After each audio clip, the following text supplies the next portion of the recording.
Good morning students, कैसे हैं आप लोग। उम्मीद करता हूं आप लोग अच्छे और स्वस्थ होंगे। आज मैं आप लोग के लिए लेकर के आया हूं बेहद ही इम्पोर्टेंट वीडियो। काफ़ी इम्पोर्टेंट है, वेरी वेरी इम्पोर्टेंट टॉपिक है। ये टॉपिक है आपको नाइट्रोजन चक्र, दैट मीन्स नाइट्रोजन साइकिल। ये इंग्लिश मीडियम और हिंदी मीडियम दोनों माध्यम के बच्चों के लिए है, क्योंकि मैंने हिंदी और इंग्लिश दोनों में ही इस वीडियो को तैयार किया है। इसलिए आप दोनों ही मीडियम के बच्चे, चाहे वो बिहार बोर्ड के हो या फिर सीबीएसई बोर्ड के हो या फिर आईसीएसई बोर्ड के हो, सभी बच्चे इस वीडियो को देख सकते हैं और सभी के लिए काफ़ी इंपॉर्टेंट वीडियो है। और खास करके जो इस बार 10th का एग्जाम देने वाले हैं, मैट्रिक का एग्जाम देने वाले हैं, उनके लिए काफ़ी इंपॉर्टेंट वीडियो है। क्योंकि इस टॉपिक से, नाइट्रोजन साइकिल से 5 नंबर तक का क्वेश्चन आता है हमारे एग्जाम में। इसलिए इस वीडियो को आप लोग काफ़ी अच्छा से ध्यानपूर्वक कंसंट्रेट करके देखिए और बने रहिए, बिना स्किप किए हुए एक एक चीज़ को समझिए। सबसे पहली बात, नाइट्रोजन साइकिल में हम लोग देखते हैं N2। N2 क्या है? वायुमंडलीय nitrogen, that means atmospheric nitrogen. अब ये एटमॉस्फेरिक नाइट्रोजन को हम लोग N2 के फॉर्म में डिनोट करते हैं। किस फॉर्म में डिनोट करते हैं? N2 के फॉर्म में डिनोट करते हैं वायुमंडलीय नाइट्रोजन को। हमारे वायुमंडल में, हमारे एटमॉस्फेयर में नाइट्रोजन की उपस्थिति 78% है। कितना है? 78, डेट मीन्स 78% नाइट्रोजन है।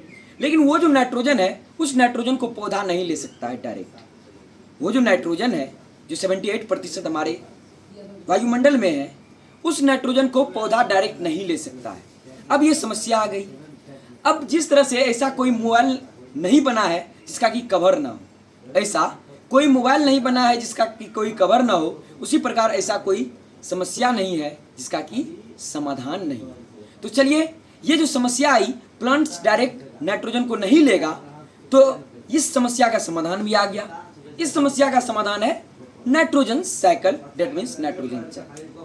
अब जो ये वायुमंडलीय नाइट्रोजन है, इस वायुमंडलीय नाइट्रोजन को क्या करता है? वायुमंडलीय नाइट्रोजन को एक बैक्टीरिया प्रेजेंट रहता है, जीवाणु प्रेजेंट रहता है, जिसका नाम राइजोबियम बैक्टीरिया है। इसके बाद डायजोट्रॉप्स भी एक जीवाणु है। अब डायजोट्रॉप्स और राइजोबियम बैक्टीरिया क्या करता है? ये सबसे पहली बात, राइजोबियम बैक्टीरिया पाई कहाँ जाती है?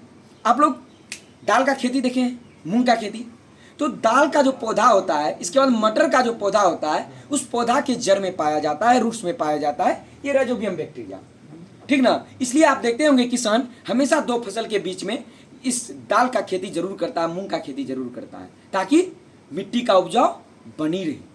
इसलिए क्योंकि इसके जड़ में क्या होता है? राइजोबियम बैक्टीरिया पाया जाता है। अब ये राइजोबियम बैक्टीरिया क्या करता है?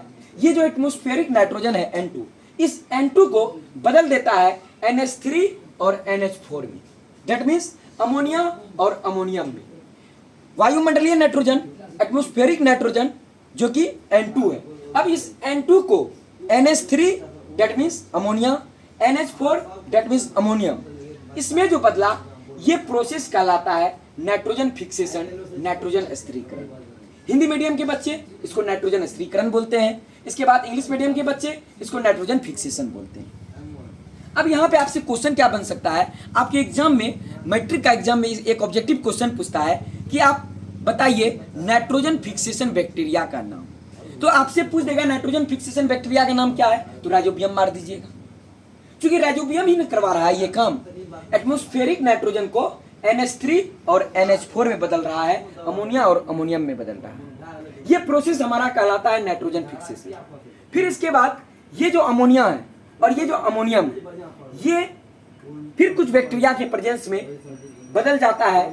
पहले नाइट्राइट में बदलता है, जिसका फॉर्मूला NO2 माइनस। नाइट्राइट का क्या फॉर्मूला होता है बच्चों?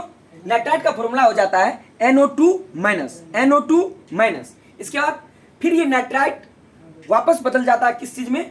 नाइट्रेट में। किस में बदलता है? नाइट्रेट में। पहले देखिए, ये NH3 NH4 that means ammonia और अमोनियम। अमोनिया और अमोनियम पहले बदलता है नाइट्राइट में। किस में बदलता है? नाइट्राइट में। फिर नाइट्राइट बाद में बदल जाता है किस में? नाइट्रेट में। किस में बदल जाता है?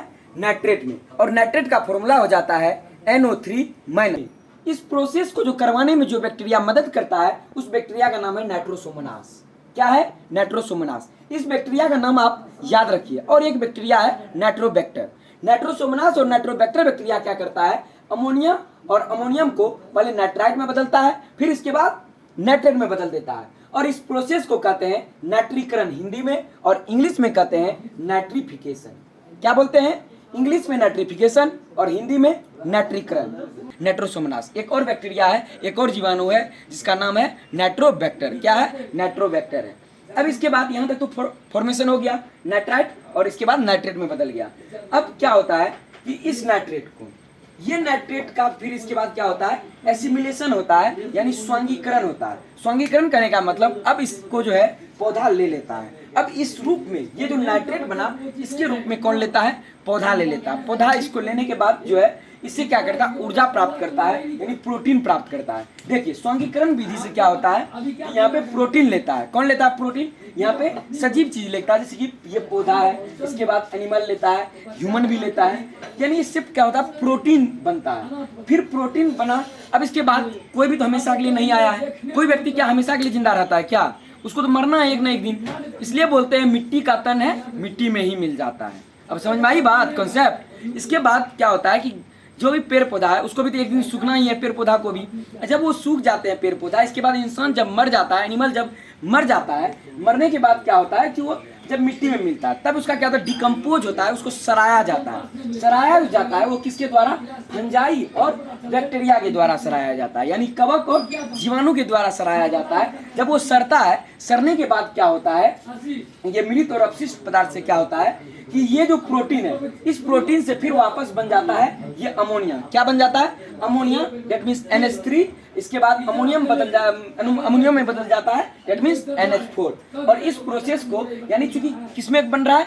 अमोनिया बन रहा है। क्या बन रहा है? अमोनिया बन रहा है, इसलिए हम इस प्रोसेस को बोल देते हैं अमोनीकरण। क्या बोल देते हैं? अमोनीकरण, और इंग्लिश में बोल देते हैं एमोनिफिकेशन। क्या बोल देते हैं? एमोनिफिकेशन। और ये करने में मदद कौन करता है? तो बैक्टीरिया और फंजाई, बैक्टीरिया और फंजाई। लेकिन अब दिक्कत क्या आती है कि क्या अब साइकिल पूरा हुआ? चक्र पूरा हुआ? चक्र उसको कहते हैं जहां से शुरुआत हुआ वहां आकर के अंत लेना। डेट मीन्स N2 से शुरू हुआ। N2 क्या है? वायुमंडलीय nitrogen, that means atmospheric nitrogen. तो अब N2 पे ही अंत लेना चाहिए, लेकिन N2 पे अंत लिया क्या? नहीं लिया। क्या हम इसको साइकिल कर देंगे पूरा हो गया? नहीं हुआ। अब दिक्कत आ गई। तो देखिए अब क्या होता है कि एक स्थिति बनता है, जिस स्थिति को बोलते हैं अवायवीय स्थिति। क्या बोलते हैं? अवायवीय स्थिति, और इंग्लिश में इसको बोलते हैं एनएरोबिक कंडीशन। क्या बोलते हैं? Anaerobic condition. अब इस कंडीशन में क्या होता है? इस स्थिति में क्या होता है कि ऑक्सीजन एब्सेंट होता है। ऐसा स्थिति, ऐसा सिचुएशन, ऐसा कंडीशन जिसमें ऑक्सीजन की अनुपस्थिति हो, यानी ऑक्सीजन की उपस्थिति ना हो, ऑक्सीजन अनुपस्थित हो, तो उस कंडीशन में क्या होता है? कुछ जीवाणु क्या करता है? इस नाइट्रेट से, यहाँ पे नाइट्रेट है, इस नाइट्रेट से डीनाइट्रिफिकेशन विधि से, यानी विनाइट्रीकरण से वापस N2 में बदल देता है, यानी वापस वायुमंडलीय नाइट्रोजन में बदल देता है, और इस तरह से ये साइकिल पूरा हो जाता है। अब यहाँ से 2-3 क्वेश्चन है, आप नोट कर लीजिए। पहला क्वेश्चन, आप इस बैक्टीरिया का नाम याद रखिएगा कि नाइट्रोजन स्थिरीकरण, दैट मीन्स नाइट्रोजन फिक्सेशन में कौन बैक्टीरिया मदद करता है। इसके बाद आप याद रखिएगा कि वायुमंडलीय नाइट्रोजन जो है किसमें बदलता है, कौन बदलता है, ये सब नाम याद रखिएगा। फिर इसके बाद नाइट्रीकरण बैक्टीरिया का नाम, ये हमेशा पूछता है, एग्जाम में पूछने वाला क्वेश्चन है कि नाइट्रीकरण बैक्टीरिया का नाम बताइए। इस तरह से पूरा का पूरा साइकिल कंप्लीट होता है। आप सभी लोग इसका स्क्रीनशॉट ले लीजिए।